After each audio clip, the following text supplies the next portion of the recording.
Corona के बहाने सिर्फ व्यापारियों और किसानों को तंग करने के अलावा कोई काम नहीं। हमने सरकार से एक ही निवेदन किया था, कोरोना के मामले में हम सरकार के साथ कंधे से कंधा मिलाकर जो भी जिम्मेवारी सरकार ने किसी आड़ती या किसी व्यापारी की लगाई, हमने कोरोना में सरकार की हर तरह से मदद की। लेकिन ये सरकार ना जाने क्यों कोरोना के नाम पर आड़ती और किसानों को आपस में मतभेद कर रही है।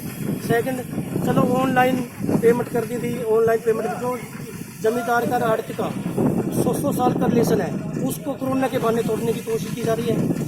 दूसरी बात, भाई पेमेंट सीधी जमींदार के खाते में क्यों है? जब हमारा जमींदार, अगर कोई जमींदार उससे तंग है, हमारी शिकायत करे, भाई आड़ती से तंग है, हमारे पेमेंट नहीं दे रहा, हम उसकी दूर करें। जो ये ई ट्रेडिंग का काम चल रहा है, ये ट्रेडिंग का कोई सिस्टम सरकार के पास नहीं है। तो पूरी तैयारी के साथ आप कोई मैसेज आते हैं, एक जमींदार के पास तो 10-10 दिन उसमें मैसेज जा रहा, उसका क्यों बरसात के मौसम में खराब लग रहा है। आड़ती क्या करे, वो लिखने वाला कहता है जी आपके पास मैसेज नहीं, हम कैसे लिखें। सबसे बड़ी मैसेज का जो भी सिस्टम है इसको ठीक करना चाहिए। और दूसरा, बारदाने की समस्या बहुत ज़्यादा है। तीसरा, FCI ने तो आज ये अंग्रेजों वाला फरमान काट दिया, कहते हैं भाई पहले पेमेंट जमींदार के खाते में डालो, उसके बाद आपको पेमेंट मिलेगी। ये कहाँ तक का नहीं है? कैसे? देखिए, सबसे पहले तो एक चीज़ सोचने की ज़रूरत है कि हर साल जो ये खरीद की जो व्यवस्था होती है इसमें आवाज़ उठाई जाती है और विरोध होता है। आड़ती भी कुछ दिन चीखते चिल्लाते हैं कि जो ये योजना आई है मेरा फसल मेरा ब्यौरा, ये गलत है। लेकिन ये जो मेरा व्यक्तिगत अनुभव है, ये सिर्फ 10 दिन तक होगा। 10-15 दिन के बाद आड़ती भूल जाते हैं, किसान भूल जाते हैं। सबसे जो चिंता की बात है, जो मेरा खुद की रिसर्च है और जो कृषि से जुड़े हुए लोग इसमें बताते हैं कि 90 के दशक के बाद या उससे 10 साल पहले से, मुख्यतः 90 के दशक के बाद जो आर्थिक सुधार किए गए, तो उसमें एक एजेंडा सेट हो गया किसी भी सरकार का, कोई भी सरकार, उसमें कांग्रेस हो भाजपा हो, कि एग्रीकल्चर सिस्टम को जो ट्रेडिशनल सिस्टम है भारत का, इसे पूरी तरह से बदलना है। लगातार उस पर काम हो रहा है। अभी जो ये मेरा फसल मेरा ब्यौरा एक छोटा सा कारण समस्या जिस पर विवाद हो रहा है, बाकी चीज़ देखी नहीं जा रही। इससे क्या है, आड़ती जो लोगों को समझ में भी नहीं आ रहा कि इसमें क्या है। अभी कल एक सरकार ने आदेश जारी किया कि 72 घंटे के अंदर किसान के खाते में पैसे जमा कराया। अब सुनते ही किसान को ये बात कितनी अच्छी लगी कि 72 घंटे के अंदर हमारे खाते में पैसा जमा कराए, और किसानों को लगेगा देखो आड़तियों को सीधा कर दिया सरकार ने। किसान को अच्छी लगेगी बात, क्योंकि सामने दिखने से अच्छी लगती है। लेकिन मैं जिस चीज़ से चिंतित हूँ कि किस आड़ती भारतीय ट्रेडिशनल एग्रीकल्चर सिस्टम की लाइफ सपोर्ट सिस्टम है। अगर एग्रीकल्चर को जो ट्रेडिशनल सिस्टम है इसको खत्म करना है तो आड़ती को दूर हटाना होगा, क्योंकि आड़ती वो चीज़ है जो, अगर बरसात हुई, आज देखो कितनी समस्या हो गई, ऐसी कुछ भी दिक्कत आ जाए, किसान को 10 लाख रुपए देने आड़ती के, और फिर दिक्कत आ गई तो हाथ जोड़ के पहुंच जाएगा, 2 गालियां खाएगा, देगा, और फिर लाला जी उसको 5-7 लाख फिर दे देंगे। ये सिस्टम किसान को आज तक किसी भी प्रॉब्लम में जिंदा रखे हुए, अब इस लाइफ सपोर्ट सिस्टम को जो किसान को जिंदा रखे हुए है, इसे आप अलग हटा दो तो किसान का सर्वाइव करना मुश्किल होगा। जो लोग ऊपर पॉलिसी बनाते हैं तो वो बहुत दूर की बनाते हैं, 10-15 साल की, कि क्या क्या चीज़ें घटे बढ़ेंगी। तो जो एग्रीकल्चर सिस्टम को जो एकल किसान की व्यवस्था चल रही है, इसको अगर हटाना और कंपनियों के हाथ देना है तो पहले आड़ती को हटाना है और आड़ती को किसान का दुश्मन बनाना है। ये एक वातावरण तैयार कर दिया गया। किसान धीरे धीरे, मजदूर तो खेत से बाहर कर ही दिया गया, ये 90 के दशक से शुरू हो गया था। अब धीरे धीरे आड़तियों को दूर कर दिया जाएगा। इसमें क्या है, मैं एक चीज़ और सोच कर रहा था कि पिछले 20-30-50 साल तक भी समझ लीजिए, जो किसान राजनीति हुई है वो अगेंस्ट आड़तियों की हुई है, मतलब व्यापारी वर्ग की खिलाफत में राजनीति की है। किसान नेताओं ने, अच्छे नेता भी रहे, मैं सबका विरोधी नहीं, लेकिन वो ये चीज़ समझ नहीं पाए कि एक एजेंडा सेट किया गया उनके दिमाग में, एक वातावरण बनाया गया कि आप विरोध करो, और एक शरीर है, जैसे कोई हाथ है, कोई पैर है, कोई नाक है, वो सब आड़ती एग्रीकल्चर का शरीर का हिस्सा है। आप उसे हटाएंगे तो दूसरी समस्याएं आएंगी।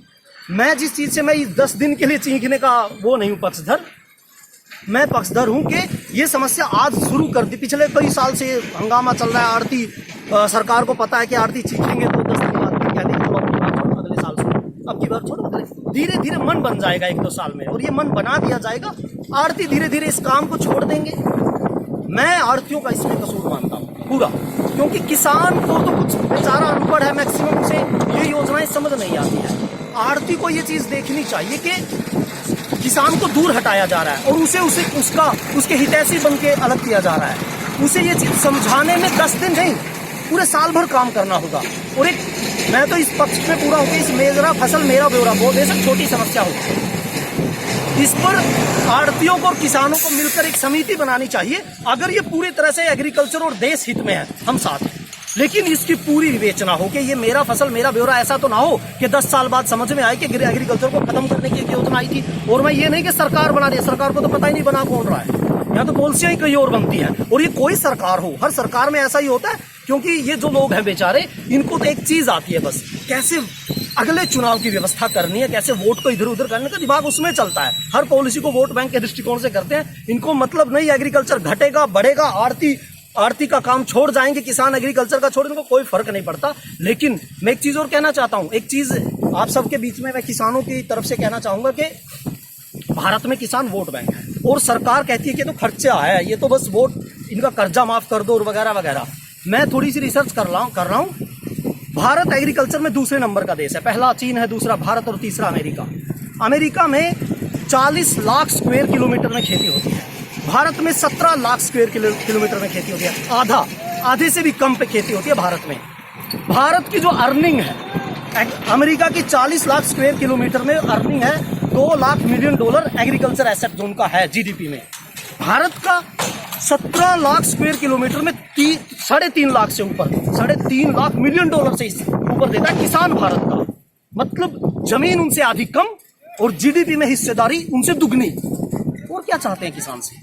और फिर भी किसान को ये दिखाया जाता है कि ये तो एक घाटे का सेक्टर है, इसे खत्म किया जाए। 17% जीडीपी हिस्सेदारी विकासशील देश और विकसित कंट्री में कोई ऐसा नहीं होगा जहां भारत का किसान जितना करा। 17% जीडीपी में हिस्सेदारी, 50% से ऊपर एग्रीकल्चर जो जनरेट कर रहा है, लेकिन ना सिर्फ वोट बैंक पर बात होती है। किसान को कैसे इसका कर्जा माफ कर दो, बिजली के बिल माफ कर दो। मैं कहता हूं जो ये पूरी इंटरनेशनली जो लड़ाई है ना एग्रीकल्चर सेक्टर और मैन्युफैक्चरिंग सेक्टर एग्रीकल्चर सेक्टर को घटाता है, क्योंकि उसे सारी चीजें, जमीन सस्ती मिलेगी, रोज कच्चा माल सस्ता लेना है, लेबर सस्ती लेनी है, तो एग्रीकल्चर जहां वो लोग हैं उनको हटाना होगा। तो इसके लिए एग्रीकल्चर को पिछले 40 साल से कमजोर किया जा रहा है और उसमें ये कदम है कि आड़तियों को घर बिठा दिया जाए। इसमें मैं मानता हूं पहले आड़तियों का नुकसान होगा कि वो इस काम को धीरे धीरे परेशान होकर छोड़ देंगे, लेकिन अंत में मरना किसान। मैं सिर्फ यही बात कहना चाहता हूं, आज जो तत्काल समस्या चल रही है, बरसात के कारण किसान परेशान है, मंडी में खरीद नहीं हो रही, ये तो सिर्फ शरीर में छोटे से रोग के लक्षण है, रोग कहीं और है। और मैं विशेषकर मेरे साथ कुछ मंडी से जुड़े लोग आड़ती भाई हैं, मैं इनसे कहना चाहूंगा, आप भगवान सबको सहायता करता है, आप एक समिति बनाएं किसानों की आड़तियों की मिलकर, कम से कम इस योजना पर रिसर्च करें कि ये योजना है क्या, कितना नुकसान कितना फायदा, और इस पर एक रिपोर्ट बनाएं अपनी, और फिर सरकार के साथ लड़ाई करें। हम सिर्फ तब चिल्लाते हैं जब हमारे ऊपर सीधा हमला होता है कि खरीद में दिक्कत आ गई या हमें अपने घर से कुछ देना आ गया। ऐसा मत सोचिए। दूरगामी जो आपको घटाया जा रहा है उस पर आप थोड़ा सा विचार करके सरकार को तथ्यों के आधार पर घेरने की कोशिश करिए। इसमें किसानों को और व्यापारियों को एकजुट होकर आगे बढ़ने की जरूरत है। आज हम सबको ये अलग कर रहे हैं, लेकिन ये हमें 5-7 साल 10 साल बाद समझ आ जाएगा कि कितना गलत कदम। आज जो किसान मजदूर को खेत से निकाल रहा था तो उसे लग रहा था कि मैं नहीं इसको इसकी कीमत दूंगा, और किसान मजदूर निकल गया खेत से, लेकिन आज परेशान है किसान। कोई आज कोरोना इस महामारी में लोगों को लेबर नहीं मिल रही है, गांव में लेबर छोड़ी ही नहीं, वो कहीं और चली गई। तो मैं कहता हूँ इस समस्या बहुत बड़ी समस्या, उसकी छोटी सी जो परिणाम हमारे सामने है, इस सब पर हमें एकजुट होकर किसान और व्यापारी को, पॉलिटिकल जितनी पार्टियां उनका एजेंडा कोई और चलाता है, उनको भूलकर अपने हित के लिए एकजुट होकर देश हित में इस पर बात करनी चाहिए।